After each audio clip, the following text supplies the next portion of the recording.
আল্লাহ রাব্বুল আলামিন ডাক দিয়ে বলেন, ইয়া আইয়ুহাল্লাযীনা আমানুত্তাকুল্লাহা হাক্কা তুকাতিহি ওয়া লা তামুতুন্না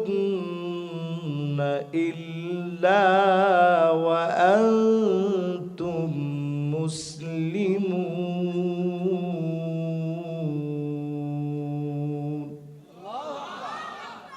ওহে ঈমানদারেরা, যারা আল্লাহ রাব্বুল আলামিনকে ভয় করো, কবরের ভিতরে শোনা মওত হওয়ার আগে নিজেকে পুরাপুরি সারেন্ডার করে ফেলো, আত্মসমর্পণ করে ফেলো, আল্লাহর সামনে নিজের সঁপে দাও। আসলামতু লিরাব্বিল আলামিন, যেমনটা ইব্রাহিম আলাইহিস সালাম বললেন, পুরাপুরি যদি নিজেরে সঁপে দিতে পারেন, চক্ষু বন্ধ হতে দেরি হবে, যিনি মাফ করতে দেরি করবেন না তিনি কে? লোকটা কবরের ভিতরে তাকায় দেখবে নূরুন ওয়া বুরহানুন ওয়া নাজাহ।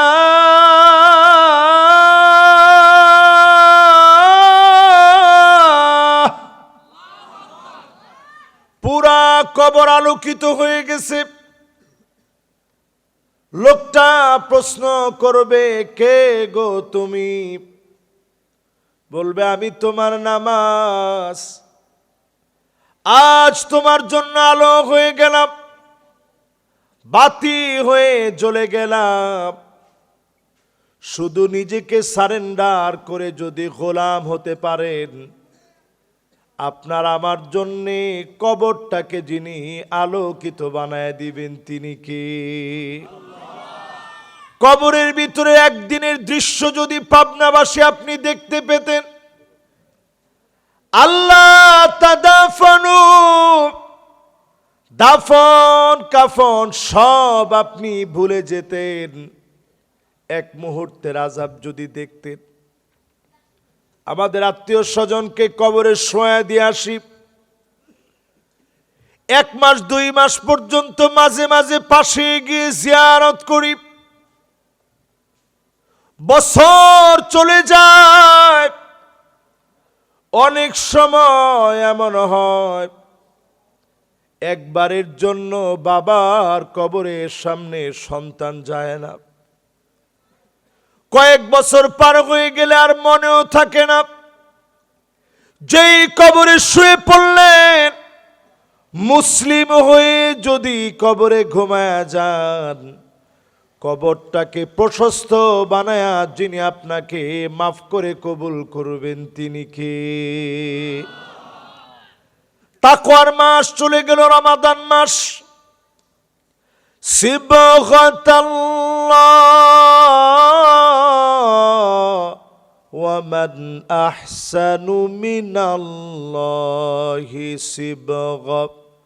আল্লাহর রঙে আল্লাহ রঙিন হতে বললেন।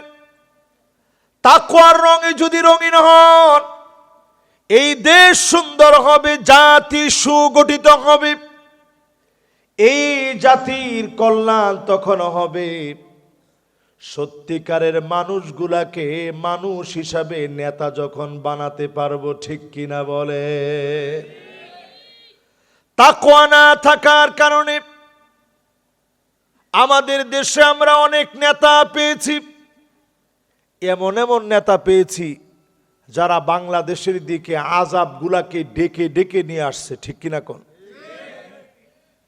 এবছর তাকায় দেখেন, রমজান মাসের সব কিছুর দাম কম। না না, ঠিক বলেন না? এখন সবজির দাম একটু বাড়লেই তো আপনারা তখন বলেন যে আগেই ভালো ছিল। তো এবার যে দাম এত কম গেল, কয়জন লিখছেন যে হুজুর আলহামদুলিল্লাহ এবার সবকিছুর দাম কম? আল্লাহর গজবের জন্যে তেমন কিছু লাগে না। মায়ানমারের দিকে তাকায় দেখেন, মায়ানমার তছনছ হয়ে গেছে। ভূমিকম্পে মায়ানমারের উঁচু উঁচু দালানগুলা ভেঙে চুরমার হয়ে গেছে। শুধু মায়ানমারেই ভূমিকম্প হয়ে থেমে যাবে না। পাবনাবাসী আজকে লিখে রাখেন খাতা কলমে, কোনো মাহফিলে আসলে অন্তত বলতে তো পারবেন, ভূমিকম্প হবে ভিয়েতনামে। কোন দেশে? ভূমিকম্প হবে চায়নাতে। কোন দেশে? ভূমিকম্প হবে হংকং এ। কোন দেশে? এটা আজকে বলতেছি, আপনারা লিখে রাখেন। ভূমিকম্প হবে উত্তর কোরিয়া, দক্ষিণ কোরিয়াতে, মালদ্বীপ, শ্রীলঙ্কাতে। যেই ভারত আমাদের সঙ্গে গর্ব অহংকার করে 3 মিনিটে বাংলাদেশ দখল করবে, এই ভারতের ভিতরে ভূমিকম্প হবে। 1450 বছর আগে আল্লাহর নবী বলে গেলেন পূর্ব দিকে ভূমিকম্প হবে। আওয়াজ করে বলেন কোন দিকে? সবাই কম। মুসলমান না হয়ে যদি মরেন কি কি হবে? কোন কোন কারণে আযাব আসতেছে পৃথিবীর দিকে? এর মধ্যে 2 জন যুবক উঠতেছে। বাজান এই যে বসেন, দেখি কে আগে বসে 2 জনের ভিতরে, কে ফার্স্ট হয় দেখি। মাশাআল্লাহ, পিছনের জন আগে ফার্স্ট হয়ে গেছে। মাশাআল্লাহ, লিল্লাহি তাকবীর। কোনো চান্স নাই কিন্তু আজকে যাওয়ার। যারা যারা আসছেন একেবারে প্যাকেটিং।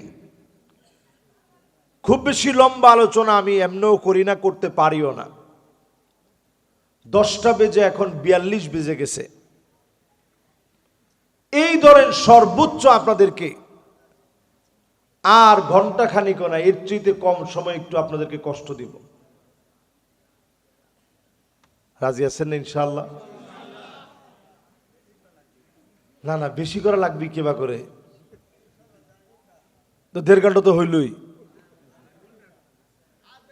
ও 4 ঘন্টা না আধা ঘন্টা? মাশাআল্লাহ, যে লোক আধা ঘন্টা কইছেন আমি তার পক্ষের লোক। বাংলাদেশের ওয়াজ শুধু লম্বা হয়, আমরা ওয়াজ বেশি লম্বা করার পক্ষে না। ওয়াজ শর্টকাট হোক, আমল বেশি হোক। রাজি আছেন ইনশাআল্লাহ? বলতেছিলাম মায়ানমারে যে ভূমিকম্প হয়েছে, আল্লাহ একটা ধাক্কা দিস। 1,40,000 এখন বর্তমানে যারা শরণার্থী ছিল, এই ধাক্কার পরে তারা এখন এদেরকে ফিরিয়ে নিবে। কোন আল্লাহু আকবার। আল্লাহর আযাব বড় করা। আল্লাহ রাব্বুল আলামিন কোরআন কারীমের ভিতরে বলেন, আওয়ালা ইয়ারাউনা আন্নাহুম ইফতানুনা ফি কুল্লি আমিন মাররাতান আও মাররাতাইন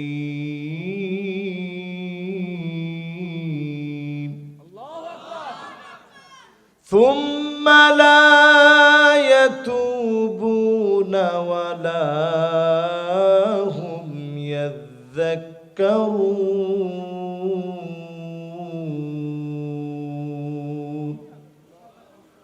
প্রত্যেক বছর আল্লাহ রাব্বুল আলামিন একবার কিংবা 2 বার আযাব গজব দিয়ে পরীক্ষা নেন কোন মুসলিমের ভিতরে কি পরিমাণ ঈমান আছে। আল্লাহ বলেন এরপরেও তোমরা তাওবা করো না, আমি আল্লাহর দিকে ফিরেও আসো না। চিন্তা করেন, রমজান মাস গেল, শয়তান সারা পাওয়ার সাথে সাথে গুনাহ কি পরিমাণ বেড়ে গেছে। জায়গায় জায়গায় কনসার্ট হচ্ছে, ডিজে পার্টি হচ্ছে, মদের আসর হচ্ছে, বেপরদা নারীর নৃত্য হচ্ছে। সব বাদ দিয়ে এই মাহফিলে যারা আসলেন, তাদের কারণেও চাইলে যিনি আমাদেরকে বাঁচায় দিবেন তিনি কে? তাহলে ভূমিকম্প আসবে পূর্ব দিকে। আওয়াজ করে বলেন কোন দিকে? বাংলাদেশ, ভারত, শ্রীলঙ্কা, নেপাল, ভুটান, মালদ্বীপ, মালয়েশিয়া, হংকং, চায়না, উত্তর কোরিয়া, দক্ষিণ কোরিয়া, জাপান সহ ইন্দোনেশিয়া সহ, সিঙ্গাপুর সহ সারা দুনিয়ার পূর্ব দিকের দেশগুলার আল্লাহ তাআলা একটা অ্যালার্ম দিয়ে দিয়েছে। এবারের অল্প সময়ের ভিতরে 2024 সনে আমার বাংলাদেশে 39 বার ভূমিকম্প হলো। কোনটার মাত্রা 5 মাত্রার, কোনটা 4.7 মাত্রার, কোনটা 6 মাত্রার। রেক্টার স্কেলে খুব বেশি ভারী ভূমিকম্প আল্লাহ দেয় নাই। 9 মাত্রার ভূমিকম্প যদি হয়ে যায়, 7টা বিভাগে বাংলাদেশে ভূমিকম্প হওয়ার সম্ভাবনা। ভূতত্ত্ববিদেরা বলছে এই 7 বিভাগে যদি ভূমিকম্প হয় 100 বছরের জন্য দেশটা পিছায় যাবে। 5 তারিখের পরে আল্লাহ যে সুযোগ দিলেন, জমিন আল্লাহর দিন কায়েমের জন্য চলে আসেন। আযাব গজবকে যিনি উঠায় নিবেন তিনি কে? এবার আসেন কি কি কারণে ভূমিকম্প হয়, কি পিছনে কি? মাশাআল্লাহ, কে? আপনারা আমার সাথে আছেন তো ইনশাআল্লাহ?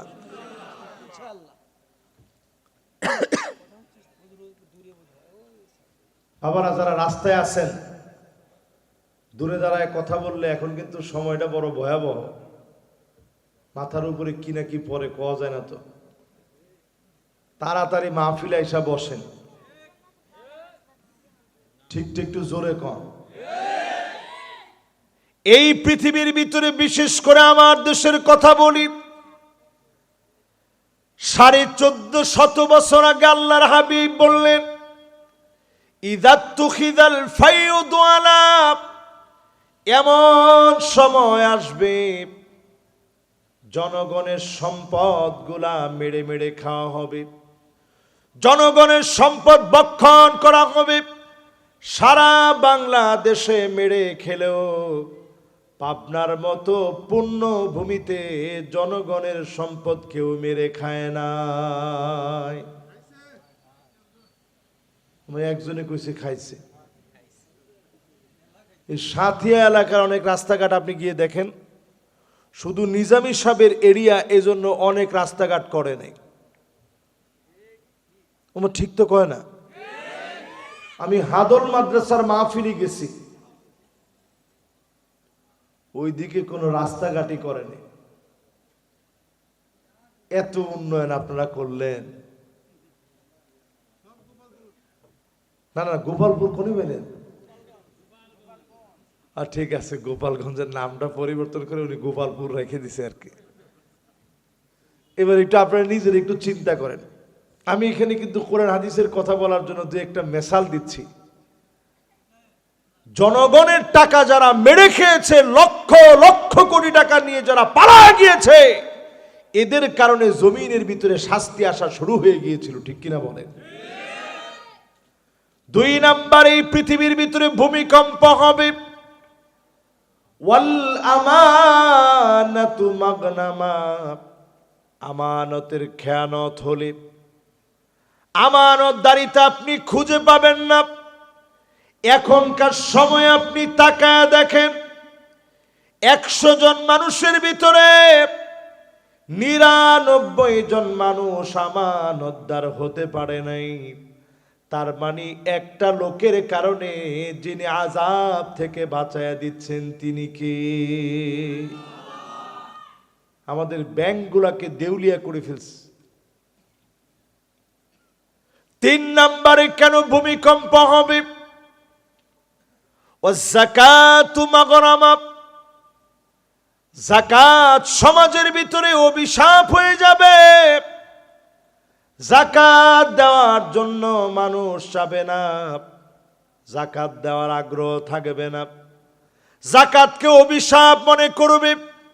এই সমাজ যদি অর্থনৈতিকভাবে স্বাবলম্বী বানায়, দারিদ্র বিমোচন যদি করতে চান, জাকাত ভিত্তিক সমাজ বিনির্মাণ করেন।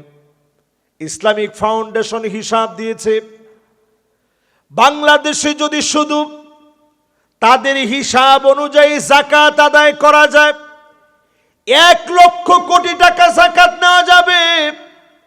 সেইখানে মাত্র জাকাত উঠেছে 15 কোটি টাকা। কত কোটি? এখন বাড়তেও পারে, কমতেও পারে। জাকাত ম্যানেজমেন্ট বলছে 1 লক্ষ কোটি টাকা যদি বাংলাদেশে জাকাতটা আদায় হয়, কয়েক বছর যদি স্বাবলম্বীকরণ প্রকল্প হাতে নেওয়া যায়, দারিদ্র বিমোচনে অনেক বড় অবদান রাখবে জাকাতের এই খাত। জোরে কোন আল্লাহু আকবার। এবার একটু চিন্তা করেন তো দেখি, আমাদের এলাকায় এই যে এত বড় বড় বাড়িওয়ালা, এত বড় বড় বিল্ডিংওয়ালা, কয়জন জাকাত দেয়? না একটু বলেন, কয়জন দেয়? এরপরে জাকাত দিলেও খোটা শেষ নাই, তোরে জাকাত দিয়েছি। হাক্কুল লিসাইলি ওয়াল মাহরুম, জাকাত আপনি তার উপরে কোনো দয়া করেন নাই, তার অধিকার তারে দিয়েছেন। একা একা আপনি ধনী হতে পারেন নাই, তারে দিয়া যিনি আপনাকে ধনী বানায় দিয়েছেন তিনি কে? এই জন্য অন্যান্য আযাবগুলো আল্লাহ জাহান্নামে নিয়ে গিয়া দিবে। জাকাত যারা দেয় নাই, জাহান্নামকে আল্লাহ টেনে আনবেন। ইয়াউমা ইউহমা আলাইহা ফি নারি জাহান্নাম ফাতুকওয়া বিহা জিবাহুহুম ওয়া জুনুবুহুম ওয়া যুহুরুহুম হাযা মা কানাসতুম লিআনফুসিকুম। যাকাত যারা দেয় নাই, জাহান্নামকে আল্লাহ টেনে আনবে। সম্পদগুলাকে আল্লাহ রাব্বুল আলামিন বিভিন্ন আকার আকৃতি বানায়া আগুনের ভিতরে গরম করবে, চেহারার মধ্যে লাগাবে, নিজের কপালের ভিতরে লাগাবে, বক্ষের ভিতরে সেকা দেওয়া হবে। আমার সমাজের ভিতরে জাকাত ভিত্তিক সমাজ যদি বিনির্মাণ হয়ে যেত, আমার সমাজটাকে যিনি কোরআনের রাজ কায়েমের মধ্য দিয়ে অর্থনৈতিকভাবে স্বাবলম্বী বানায় দিতেন তিনি কে? গেছে 3টা, এরকম বলবো 15টা। 3টা গেলে বাকি থাকে কয়টা? মাশাআল্লাহ, 12টা পর্যন্ত আপনারা শুনবেন। এরপর আমি একটা একটা করে ধরলে আবার একটু বলতে হবে। কষ্ট করে ওয়াজ করে গেলাম, আপনার কোনো মনোযোগ নেই। যার সব বলবেন যে কি ওয়াজ করছে, হুজুরে জানে আর আল্লাহ জানে। এই সিস্টেমের কোনো দরকার নেই। বলেন তো দেখি, 1 নম্বরে শাস্তি আসে কেন? মাশাআল্লাহ, কে বলছে দেখি? মাশাআল্লাহ, আমার এত কাছের শ্রোতা, ওনার দিকে একবারও ভুল করে আমার তাকানো হয় না আজকে, কিন্তু উনি সর্বপ্রথম উত্তরটা দিস। এবার সবাই বলেন, 1 নাম্বার কি কারণে আযাব আসে দুনিয়াতে? জনগণের সম্পদ মেরে খেলে, এই জনগণের সম্পদ মেরে খাওয়া ব্যক্তিদেরকে আল্লাহ আযাব, গজব, ভূমিকম্প দিয়ে পাকড়াও করে। কারণ আপনি তাদেরকে রেখেছেন জনগণকে, তারা ভুল বুঝায়া জনগণকে বৃদ্ধাঙ্গুলি দেখিয়ে, জনগণকে যারা ঠকিয়ে জনগণের সম্পদ মেরে খায়, তখন জনগণও বিপদ আসলে ওই বিপদের মধ্যে পতিত হয়ে যায়। ঠিক কিনা বলেন? 2 নম্বরে আযাব আসে কেন? আমানতের। 3 নাম্বার, মাশাআল্লাহ, পিচ্ছি কে কইছে দেখি? দেখেন মাশাআল্লাহ, একেবারে বাচ্চা মানুষ। মাশাআল্লাহ, লিল্লাহে তাকবীর। এই তো আমাদের অ্যাসেট। 3 নম্বরে, যাকাত ভিত্তিক সমাজ বিনির্মাণ না করলে সমাজের ভিতরে শাস্তি আসবে। 4 নম্বরে শাস্তি আসবে, ওয়া তুউল্লিমাল ইলমু লিগাইরিদ দ্বীন।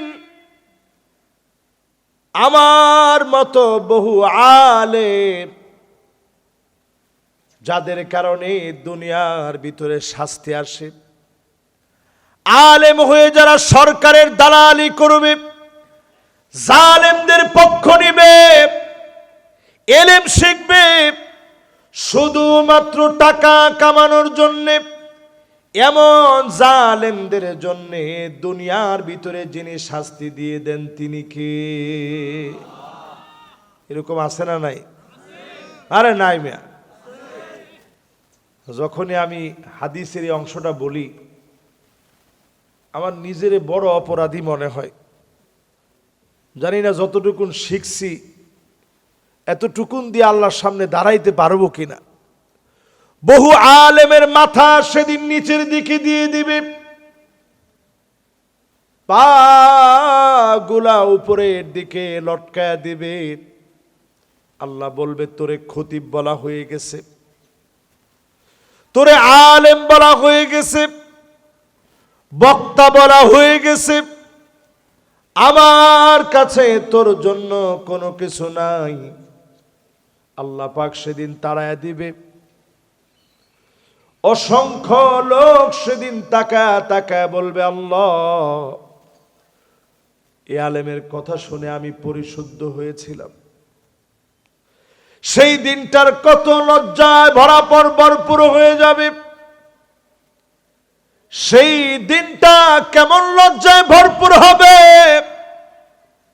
যেই দিন বহু আলেমকে আল্লাহ পাক পাকড়াও করে ফেলবেন, মাথা নিচের দিকে দিয়ে পা গুলা উপরের দিকে দিয়ে আল্লাহ সেদিন বেঁধে ফেলবেন, লটকায় ফেলবেন, জাহান্নামের আগুনের ভিতরে নিক্ষেপ করবেন।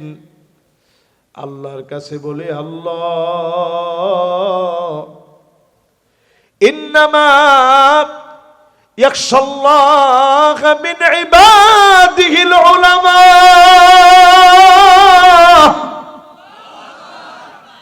কিছু আলেম থাকবে যারা দিল থেকে আপনাকে ভয় করবে, মহব্বত করবে, তাদের কাতারে শামিল করে দিয়ে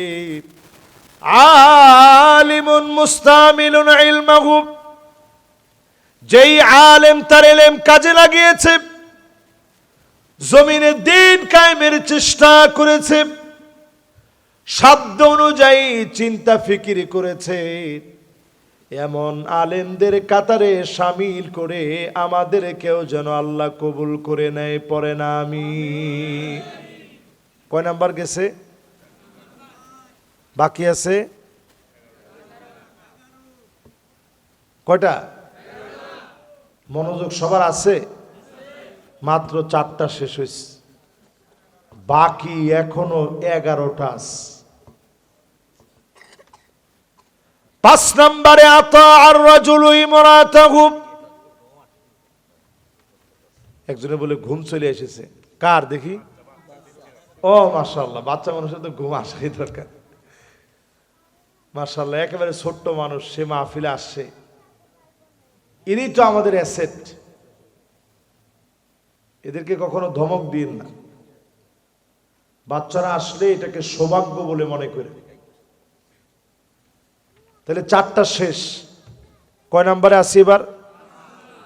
আতা আর রাজুলু ইমরাতাহু, স্ত্রীর কথায় স্বামী উঠবে আর বসবে, এমন স্বামী সারা বাংলাদেশে থাকলেও পাবনার ভিতরে এমন স্বামী না।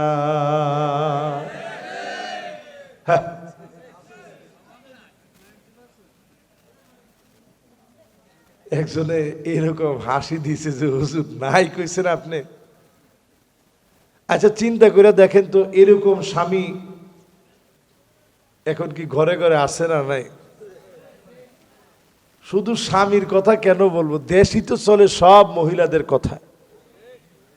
আমার ঠিক তো কর না? একটু যে দল করেন একটু কম তো, আমগো দেশ চলে কাদের কথায়? না না না, সবাই তো এখনো কয় না। কাদের কথা? ওয়াল্লাহু আমরুহুম ইমরাআ। আল্লাহর নবী বলেন কশিন কালো ওই জাতি উন্নত হতে পারে না যেই জাতির নেতৃত্ব দিবে নারী জাতিরা, মেয়েরা। ঠিক কিনা বলে? সবাই কিন্তু ঠিক কয় না। অনেকের মনের ভিতরে একটু কষ্ট লেগে গেছে যে হুজুর এই ওয়াজটা এখানে এখন হুজুর না করলেও তো পারতেন। আরো ওয়াজ আছে না কত রকম। এখন এই ওয়াজটা তো রসুল করে গেছেন 1450 বছর আগে। দেখেন আমি যে পয়েন্ট যেভাবে বলা দরকার ওই পয়েন্ট আমি যদি ওইভাবে না বলি তাহলে আমারে ধরবেন আল্লাহ? ওয়াল্লাহু আমরাহুম ইমরাআ, নারীর অর্ডারে যদি দেশ চলে ওই দেশে কোনোদিন শান্তি আসবে না। আমেরিকার দিকে তাকায় দেখেন, ওরা আমাদেরকে গুলে খাওয়ায় ঠিক, কিন্তু ওরা নারীদের নেতৃত্ব মেনে একবারের জন্য এই যে নারীদেরকে কিন্তু এবারও আর আসতে দেয় নাই। 200 বছরের ভিতরে হিস্ট্রি ঘেটে দেখে তারা আমাদেরকে ঠিকই পড়ায় কিন্তু নিজেরা তারা পড়ে না। ঠিক কিনা বলেন? আজকের এই মাহফিল থেকে চিন্তা করবেন, পৃথিবীর দিন যত শেষ হয়ে যাবে তত বেশি মহিলারা মডার্ন হবে। আমি তো দেখি মহিলারা এগিয়ে যাচ্ছে, তবে এগিয়ে যাচ্ছে জাহান্নামের দিকে। ঠিক কইছে একজনে। মহিলারা এখন টাকনুর উপরে প্যান্ট পরে, পরার কথা ছিল পুরুষের, পরে মহিলা। মহিলারা এখন চুল, আগের দিনে বিয়ে শাদী করাতে আসলে দেখতো যে মেয়েটার চুল কত লম্বা, এখন আল্লাহর দেওয়া সেই চুলগুলারে কাটতে কাটতে কাটতে কাটতে একবারে ছোট বানায় ফেলছে। কয় না তো কথা। নতুন করে একটা ছবির স্টাইল বের হয়েছে, জুবলি গিবলি। আরে কথা কয় না। আপনারা তো হিস্ট্রি জানেন না, জুবলি গিবলি আসছে কেমনে। ওটা সিরিয়ার একটা পাহাড়ের নাম, মরুময় সিরিয়ার একটা জায়গার ভিতরে, যে জায়গায় সিরিয়ায় পাহাড় বেষ্টিত মরুময় জায়গা, ওই জায়গাটাকে আরাবিয়ানরা বলে জাবাল, জাবালি। জিমকে অনেক জায়গায় গাইনের মতো উচ্চারণ করে বলে গাবাল। এই জায়গাটা জাপানিদের খুব পছন্দ হয়েছে। তো একজন কার্টুনিস্ট এই জায়গাকে কেন্দ্র করে তিনি গিয়ে টোকিওতে বসে ছবি আঁকা শুরু করছে, নাম দিচ্ছে জিবলি গিবলি। এখন সেই জিবলি গিবলি আইসা এআই প্রযুক্তি দিয়ে আপনার কি সুন্দর চেহারা, এই অবয়বটাকে আপনি কার্টুনের মতো চেহারা বানায় ফেসবুকে আপলোড দেন। আপনি মুসলমানের ছেলে, আপনি মুসলমানের মেয়ে, বিবেক কই গেছে কোন? মহিলাদের কথায় উঠবে বসবে, নারী জাতির এত প্রাধান্য বেড়ে যাবে, নারীবাদীদের স্লোগানে স্লোগানে মুখরিত হবে। আমার একজন কনস্টেবলের চাকরি হারিয়েছে, আপনারা নিশ্চয়ই সেই ঘটনা জানেন। টিপকাণ্ডে সারা দেশ একেবারে রমরমা হয়ে গেছিল, মনে আছে না আপনাদের? ওর সাথে একদিন আমার দেখা, চ্যানেল 24-এর সামনে, যে কনস্টেবলের চাকরি চলে গেছে রমজান মাসে। আমি হাত ধরে বললাম যে ভাই, মুসলিমরা তো এত এরকম হইতে পারে না, আপনি ওই মহিলার টিপ নিয়ে কথা বললেন কেন? বলতেছে হুজুর আল্লাহর কসম আমি কোনো টিপ নিয়ে কথা বলি নাই। তাহলে কি বলছেন? কয় যে হুজুর আমি কিচ্ছু বলি নাই, আমার স্ত্রী অসুস্থ, স্ত্রীকে নিয়ে একটু আমি রং রোড দিয়ে যাচ্ছিলাম, উল্টা যাচ্ছি, এই জন্য মহিলা এসে আমার হোন্ডার সাথে একটু বেজে গেছে। তো মহিলা আমাকে অকথ্য ভাষায় গালি দিচ্ছে যে দাড়ি রাখছস, মোল্লা, জঙ্গিবাদ, মৌলবাদ বলে আমারে গালি দিচ্ছে। আমি শুধু ইউনিফর্ম পরা ছিলাম দেখে আমি প্রতিবাদ করি নাই, আমার চাকরিটা চলে যাবে আমি জানি। মহিলাদেরকে নিয়ে কোনো প্রতিবাদ করলে বাংলাদেশে তো খবর আছে। তা আমি সহ্য করে, যেহেতু আমি নিজে উল্টা চলতেছি, আমার বউটা অসুস্থ, ডাক্তার দেখাতে নিব, তো আমি সব মেনে নিলাম। তো আমার ইউনিফর্ম ধরে টান মারতেছে আর বলতেছে দাড়ি রাখছস মোল্লা। আমি একটা কথাও তারে বলি নাই। সে উল্টা তার অপরাধ ঢাকার জন্যে সে সেখানেই বলা শুরু করছে, আমি নাকি বলছি যে এই হিন্দু টিপ পড়ছস কেন। তো সেদিন দেখলাম একটা বিবৃতি দিয়েছে, বাংলাদেশের বহু নায়ক নায়িকা গায়ক গায়িকা টিপ কাণ্ডে নিজেরা টিপ পরে প্রতিবাদ জানিয়েছে। সে বলছে যারা টিপ কাণ্ডে প্রতিবাদ করেছে সবার নামে আমি মানহানি মামলা করব, কারণ আমি অন্যায় করি নাই, তারা আমার উপর অন্যায় করেছে। ঠিক কিনা বলেন?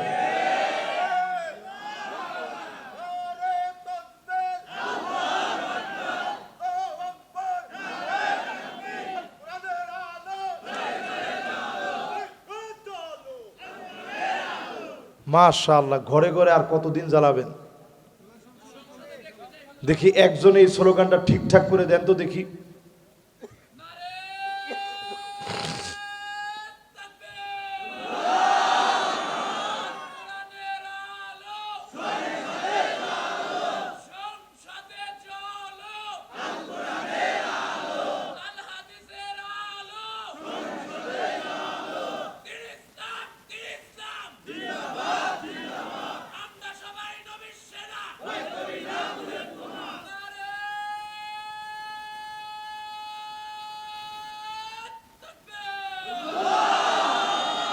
মাশাআল্লাহ, আমার দিলটা ভরে গেছে।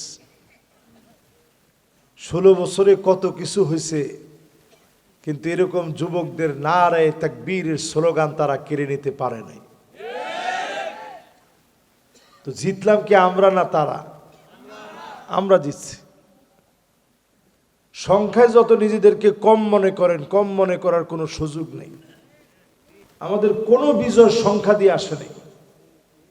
আল্লাহর কসম, মুসলমানদের হিস্ট্রি ঘেটে দেখেন, 17 জন মিলে পুরা ভারত বিজয় করে ফেলছে। আল্লাহু আকবার। খালিদ বিন ওয়ালিদ উনি নেতৃত্ব দিয়ে ইয়ারমুকের প্রান্তে গেছে। আমি নিজ ওই জায়গায় গেছি আর কাঁদছি। বিশাল প্রান্ত পড়ে আছে, সিরিয়া জর্ডানের মধ্যবর্তী স্থান। সেই সময়ে রোমকদের বিরুদ্ধে লড়বে খালিদ বিন ওয়ালিদ। সৈন্য ছিল 36,000। সুবহানাল্লাহ কোন, জোরে কোন, কত হাজার? বিপরীতে তারা ছিল 2,40,000। আমাদের চেয়ে বেশি। কত? মাশাআল্লাহ, একেবারে পাক্কা ব্যবসায়ী উনি। তো সবাই মিলে এখন কোন কত বেশি?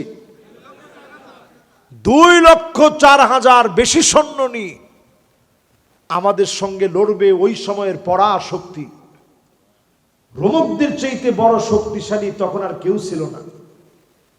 আমাদের সঙ্গে তারা লড়বে। মুসলমানের পেট পিঠের সঙ্গে লেগে গেছে। 15 দিন সফর করে মুসলমান গিয়ে হাজির হয়েছে মদিনা থেকে ইয়ারমুক নামক প্রান্তে যেতে সময় লাগছে 15 দিন। কয় সপ্তাহ? কথা কয় না, কয় সপ্তাহ? এর মধ্যে পোলাও কুরমা খাইছে, খাবার নাই, কিছু নাই, রক্ত পেশাব হয়ে গেছে। পেশাব করতে গেলে পেশাব আসে না, রক্ত আসছে ফোটায় ফোটায়। খালিদ বিন ওয়ালিদ জানায় দিয়েছে, আমরা যুদ্ধ করতে আসব না, আসলিম তাসলাম, শান্তিময় ইসলামের দাওয়াত দিতে এসেছি, যদি গ্রহণ করো শান্তি পাবা। রোমক সম্রাট বুঝে ফেলেছে এই লড়াই বড় ভয়াবহ হবে। চীনের সম্রাটের কাছে চিঠি লিখেছে, যেমনি হোক কিছু সৈন্য আমাদেরকে পাঠাও। খালিদ বিন ওয়ালিদ 36,000 সৈন্য নিয়ে আসতেছে। বিপরীতে তারা কত? আমরা কত? চীনের সম্রাট, চিন্তা করেন চীন আগে থেকে কি চালাক ছিল।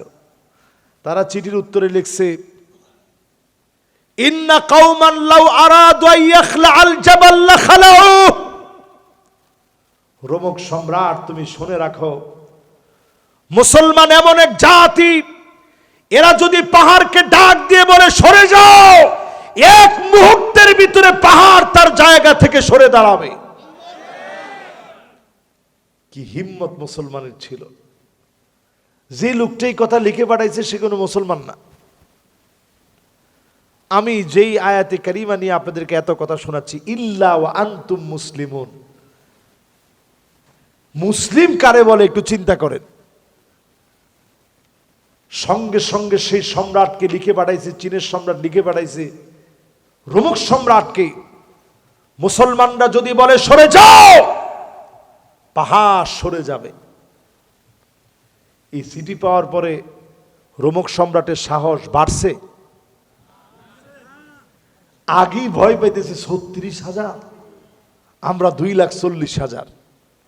খালিদ বিন ওয়ালিদ এসে চোখের পানি ছেড়ে দিয়ে 15 দিন সফর করে ক্ষুধা পেটে খালিদ বিন ওয়ালিদ বলেছে, সবাই শহীদ হয়ে যাব, এই প্রান্ত থেকে একজন পুরুষের মতো চলে যাব না, জীবন দিয়ে দিব রণাঙ্গনে, রক্ত দিব রণাঙ্গনে, একজন আমরা পিছপা হব না। 1000 করে ভাগ করলেন। প্রত্যেক হাজারের শুরুতে এক একজনকে দায়িত্ব দিলেন। লম্বা চূড়াদেরকে সামনের দিকে রাখলেন, এদের নাম দিলেন কলবুন।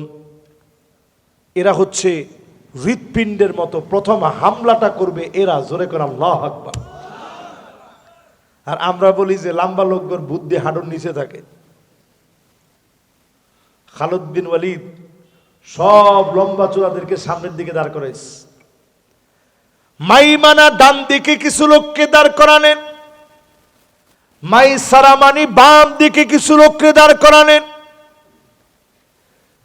রোমক সম্রাটের সেনাপতিকে গিয়ে বললেন, তোমরা এসেছো যুদ্ধ করার জন্যে, আমরা আসছি জিহাদ করার জন্যে। জিহাদ আর যুদ্ধের পার্থক্য হলো, তোমরা জীবন দিবা, একজন মারা গেলে 10 জন দৌড় মেরে চলে যাবে। আর আমরা যারা আসছি, একজন মারা যাবে, জায়গায় তারা অন্যজন জিহাদ শুরু করে দিবে। বলেন আল্লাহু আকবার। 5 তারিখের দৃশ্যপট একটু দেখেন। স্যার, যেটারে মারি ওইটাই মরে, আরেকটাও, আরে কথা কয় না, আরেকটাও। এটার নাম চেতনা, এটার নাম মুসলমানদের চেতনা। কেমনে আল্লাহ জাগাইছেন এটা আল্লাহর ফয়সালা, কতক্ষণ টিকবে এটা আল্লাহর ফয়সালা। কিন্তু এই চেতনা যে জাগ্রত হয়েছে, ইল্লা ওয়া আনতুম মুসলিমুন, এটা মুসলমানদের জাগ্রত হওয়া একটা চেতনা, ঠিক কিনা বলেন? প্রিয় ভাইয়েরা আমার, বলছিলাম ইয়ারমুকের যুদ্ধে মুসলমানরা বিজয় অর্জন করল। 1000 সাহাবী শহীদ হয়ে গেছে। পুরা জায়গাটা কাটা তার দিয়ে রোমকরা ঘিরে ফেলেছে, ঘিরে ফেলছে চতুর্দিক থেকে। মুসলমানদেরকে লটকায় রাখবে, মুসলমানকে লটকাইতে পারে নাই। এক একজন মুসলমানের 5টা 6টা করে তরবারি ভেঙে গেছে। অল্প সংখ্যক মুসলিমদেরকে দিয়ে রোমকদেরকে যিনি পরাজিত বানায় দিলেন, তিনি কি? কয় নাম্বার বলতেছিলাম খেলাছে?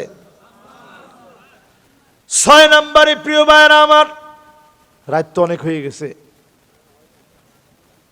বাদ বাকিগুলো শুনবেন। মাশাআল্লাহ, একজনে ঘুম টুম রাইখে আসতেছে, আরেকজন যাওয়ার চিন্তা করতেছে। উনি যদি বসে আমরা দোয়া করে দেবো, দেখি। উনি চিন্তা করছে হুজুর আর বসবেন নাই। মাশাআল্লাহ, ওনার জায়গাটা আরেকজন পুরা করছে। আসেন তাড়াতাড়ি, উনিও আসবে ইনশাল্লাহ। হাজত সেরে তাড়াতাড়ি চলে আসবে, না যদি আসে আমরা জরিমানা আরোপ করবো ইনশাল্লাহ। এই তো 2 জন যুবক আছে, ছোট ছোট বাচ্চা, তাড়াতাড়ি আসেন। 2 জন মিললে তো একজনের সমান। আর আরো একজন আসছে। এবার আসেন, আমরা কয় নাম্বার জানি বলতেছিলাম? 6 নাম্বারে।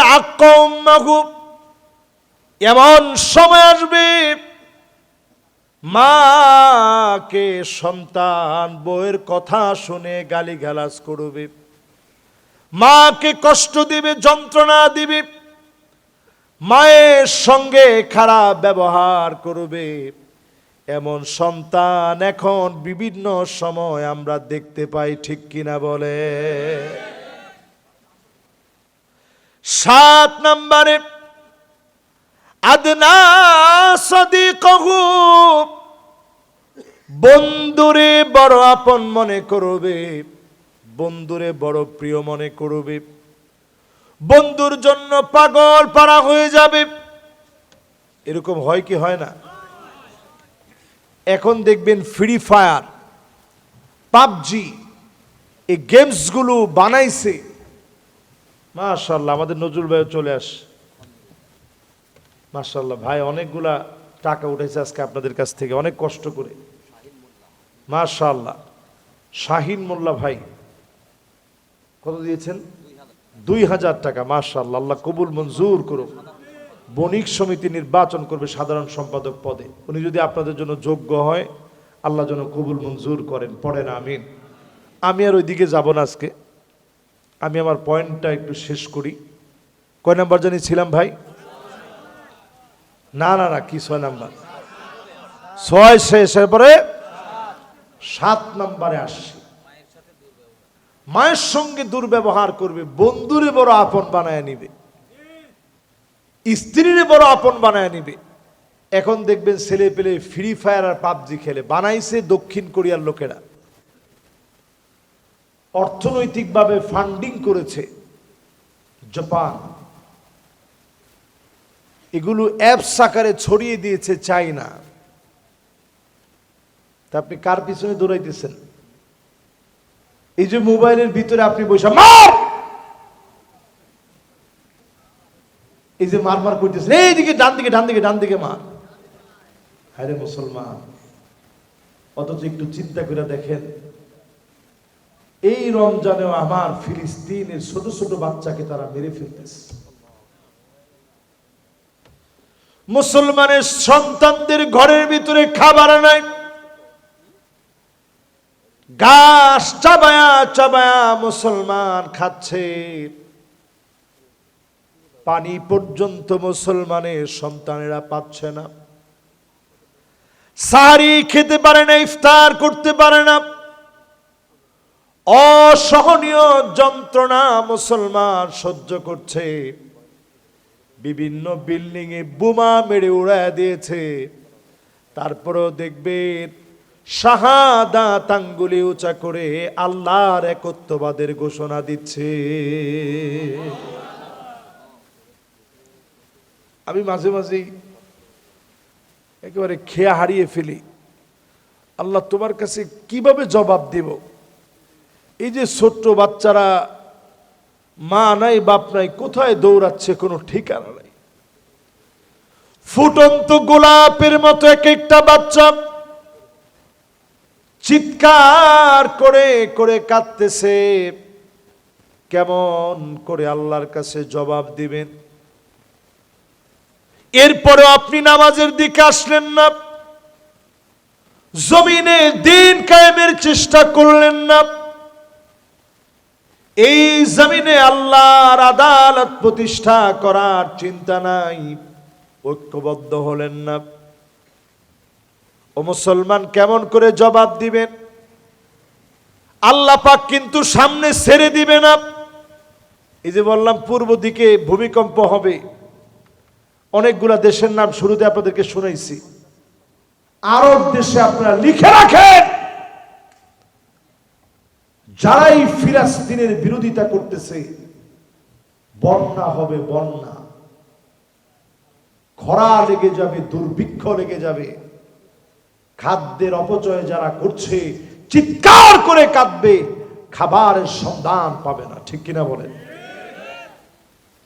প্রিয় ভাইরা আমার, আল্লাহর নবী তারপরে বলেন আকসা আবাহু, বাপকে বড় পর বানায় নিবে, বাপকে বড় পর মনে করবে। তাকায় দেখেন রমজান মাসে বাপ দিনের পর দিন বিদেশ কাটিয়েছে, অনেক দিন পর আসছে, সন্তানের হাতে দেখে মোবাইল। বাপ অবাক হয়ে বারবার নিষেধ করেও থামাতে পারে নাই, বাধ্য হয়ে মোবাইল কেড়ে নিয়েছে। বাপ যখন নামাজের জন্য দাঁড়ায় গেছে, ছুরি দিয়ে আঘাত করেছে। বাবা সন্তানের হাতে শহীদ হয়ে গেছে। আল্লাহর নবী বলেন, এই দুনিয়ার ভিতরে ততক্ষণ কিয়ামত হবে না হাত্তা ইয়াকতুলা বাহু, যতক্ষণ সন্তানের হাতে বাপ মা মারা না যাবে, জমিনের ভিতরে কিয়ামত হবে না। তাকায় দেখেন আমার বাংলাদেশে রমজান মাসে বাপকে যে সন্তান মেরে ফেলেছে, এমন দৃশ্যগুলা দেখার পরে স্পষ্ট মনে হয় কিয়ামত অতি সন্নিকটে চলে আসছে। ঠিক কিনা বলে? 8 নাম্বার শেষ। এবার কয় নাম্বার প্রিয় ভাইরা? 9 নম্বরে আল্লাহর হাবিব বলেন, যহারাতিল আসওয়াতু ফিল মাসাজিদ, মসজিদের ভিতরে হট্টগোল হবে। আওয়াজ করে বলেন কি হবে? এ খতিব থামেন! এরকম বলে কি বলে না? এখন যদি কেউ এরকম বলে, আল্লাহর হস্তে ঈমানের দাবি নিয়ে দাঁড়ায় যাবেন।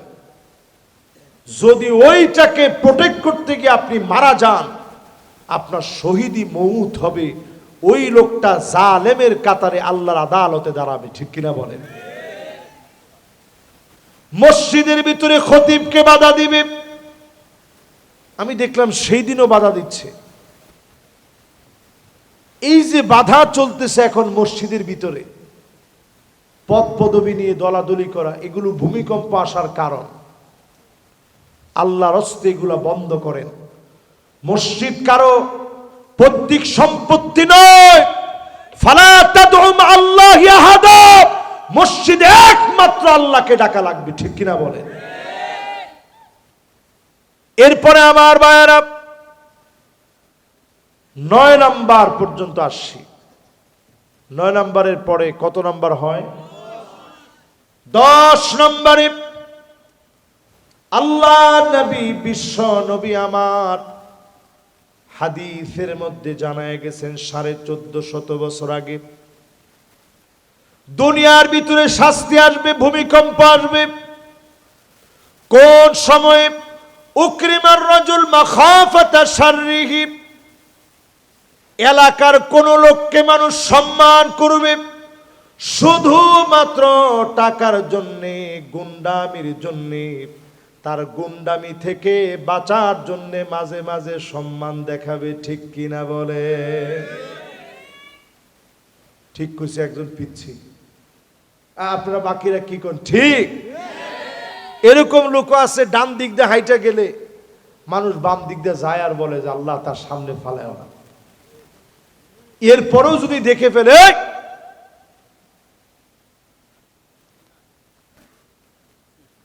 ডাক দিয়ে নিয়ে সালাম দে। কয় যে না, সালাম তো দিয়েছি, আপনি শুনেন নাই, আবার কথা কস, দে সালাম দে। এইরকম যত লোক আছে জোর করে সালাম নেয়, এই লোকগুলা ভূমিকম্প আসার মতো নিজেই একটা ভূমিকম্প। ঠিক কিনা কম? রাসূল নিজে হাদিসের মধ্যে বলতেছে, আযাব আসার কারণে লোক সালাম কেউ জোর করে নিয়েন না। সমাজের ভিতরে চাঁদাবাজি করেন না। যারা এই সমাজের ভিতরে চাঁদাবাজি করে, এই সমাজ ধ্বংসের অনন্য কারণ তারা। ভূমিকম্প আসার অন্যতম কারণ হলো এরা। এদের কারণে সমাজের ভিতরে আযাব আর গজব আসে। ঠিক কিনা বলেন? কয় নাম্বার শেষ? বাকি আছে কয়টা? লিল্লাহে তাকবীর। মাশাআল্লাহ, আমরা কাছে ফেস। এরপরে আমার ভাইরা 11 নম্বরে আল্লাহর হাবিব বলেন সাদুল কবিলা ফাসিকুহুম, এলাকার ভিতরে ফাসিক গুলা নেতা হয়ে যাবে, নামাজ নাই, দিন নাই, ঈমান আমল কিছুই নাই। ওই লোক যদি আপনার নেতা হয়, ওই লোকের নাম ফাসিক। ফাসিক মুসলিমের নেতা হতে পারে না। কি ঠিক? ফাসিক যদি আমার নেতা হয় তাহলে আপনি কি, আমও কি? আমরা এরকম এক দেশে আছি, আল্লাহ যাক, সেদিকে আর না কইলে আপনাদের মন বেজার হবে। না না না, থাক, কব নেতার নাম নিলে অজু করা লাগবে। নেতার নাম নিলে অজু করা লাগবে কে? একটু নিজেরে নিজে প্রশ্ন করেন। এই কথা তো আপনি একবারও বললেন না যে রসুলের নাম নিলে অজু করা লাগবে। কোরআন হাদিসের কোথাও আছে নাকি? আরে মাশাআল্লাহ, না আলহামদুলিল্লাহ, নেতা কিন্তু এই কথা বলেনি। আমি নেতারে দোষ দিচ্ছি না, দোষ দিচ্ছি অতিমাত্রায় তেলবাজ ওই সমস্ত কর্মীদেরকে যারা শুধু পদ পদবীর জন্য রাজনীতি করে। আল্লাহর কসম, আল্লাহ রহমতের দৃষ্টিতে তোমাদের দিকে তাকাবে না, ঠিক কিনা বলে? আপনি বুখারীর হাদিস খুলেন, 208 নং হাদিস, এখনই আপনারা অ্যাপসে দেখেন। রজুলুন বায়আ রাজুলান, একজন আরেকজন আয়েশা বলবে, নেতা আপনার সাথে আসি কলাম। এবার নেতা সুন্দর করে বলছে, আরে তুই তো আসো, সেটা আগে থেকেই জানি। নেতা বাজারের পটটা আমারে দেওয়া লাগবে, বাজারটা গিলে খাতেছে। না, বাজার তো বিক্রি করে দিয়েছি আমি আগে। কত বিক্রি করে দিয়েছেন? 2 লাখ টাকা। তাহলে নেতা ওই যে অটো যেগুলো আছে এগুলোটা আমার নেতৃত্বে দেন, 10 টাকা করে উঠে উঠে খাবো। না, এইটাও তো 1 লাখ টাকা বিক্রি করে দিয়েছি। তো নেতা আমারে কিছু দিবেন না, আমি কিছু খাবো না? না, তোর আর এখন কিছু হইতেছে না, তুই আমার লগে থাক, এটাই বেশি। এতদিন স্লোগান দিছে, নেতা তোমার ভয় নাই, রাজপথ ছাড়ি নাই। যখন খালি পটটা দেয় নাই, আস্তে আস্তে মনে মনে বলে, নেতা তোর দরকার নাই, রাজপথে আর আমি নাই। এই যে এখন দেশের অবস্থা। এই জন্য আজকের মাহফিলে বলি, যেই লোকের নামাজ নাই, নামাজি কেমন করে তার নেতৃত্ব মানবে? যেই লোকের নিজের রোজা নাই, রোজাদার কেমনে তার নেতৃত্ব মানবে? যেই লোক নিজে হালাল খায় না, হালাল খাওয়া মুসলিম কেমনে তার নেতৃত্ব মানে? ঠিক কিনা বলে? কত নাম্বার গেছে? মাশাআল্লাহ। চলেন এবার তাড়াতাড়ি 12 নম্বরে যাই। 12 নম্বরে আল্লাহর হাবিব বলেন, জাইমুল কওমি আরজালুহুম, বড় বড় নেতা, বড় বড় দুশ্চরিত্র লম্পট হবে। আমরা মিলায় দেখি, অনেকে এখনো মনে করে কোরআনের ভিতরে কোনো রাজনীতি নাই। ঠিকও তো কয় না, আরো জোরে কর, কি ঠিক? না না, নাই তো, কোরআনের ভিতরে রাজনীতি আছে। হুজুর সব ওয়াজ করবে, সব ভালো, মাগার হুজুর যদি খালি রাজনীতির কথা বলে, হুজুরের আর খায় দেয় কাম নেই। কিসের জন্য হুজুর এত রাজনীতি ওয়াজ করলো? আমরা এখানে এত এত মানুষ, সব দলের লোকই তো আসছি। আচ্ছা, কোরআনের ভিতরে কি রাজনীতি আছে বলে আপনার কাছে মনে হয়? এক নাস্তিক এসে একবার আমার উস্তাদরে প্রশ্ন করছে, হুজুর কোরআনে নাকি সব কিছু আছে, তো কদ্দুর আটা দিয়ে কয়টা রুটি হয় কোরআনের কোণে আছে, একটু খুঁজে বের করে দেন। টেলিভিশনের একটা টক শোর ভিতরে প্রশ্নটাকে আপনার কাছে একবারে সহজ মনে হয়েছে? যখন এরকম প্রশ্ন করছে যে কতটুকু আটা দিয়ে কয়টা রুটি হয় কোরআনের কোণে আছে, একটু বের করে দেন। হুজুর কয় না, এটাও কোরআনের মধ্যে আছে। তো নাস্তিক তো ব্যবসায়ী খেয়ে গেছে, কি কয় কি? কদ্দুর আটা দিয়ে কয়টা রুটি হয় এটা কোরআনের মধ্যে তো কোথাও দেখি রে, কিরিটা কোত্থেকে আসলো? এবার হুজুর আয়াত তেলাওয়াত করলেন, ফাসআলু আহলাদ যিকরি ইন কুনতুম লা তা'লামুন।